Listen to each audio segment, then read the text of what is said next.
Apa visi dan misi Anda kalau seandainya terpilih di desa Anda? Di desa saya, misi dan misi saya itu untuk memajukan desa, terutama kan di lingkungan kan perlu dimajukan seperti PKK, Ya, itu Gapoktan masuk juga, si Mantri, Subak, ya banyak lah, terutama kan di lingkup rumah tangga seperti ya sampah, anak-anak atau rumah tangga suruh memilah sampah supaya lingkungan bersih.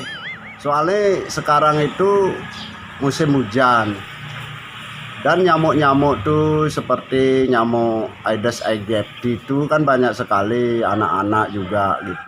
Supaya bisa mempoging desa seperti desa kita gitu. ini kan program-programnya sudah Bapak sebutkan. Memang sekarang saya nanya, memang Bapak mau terpilih jadi apa ini ya? Loh, Pak yang nanya, saya jadi apa saya Pak? Saya nggak tahu, saya nggak ngerti Pak.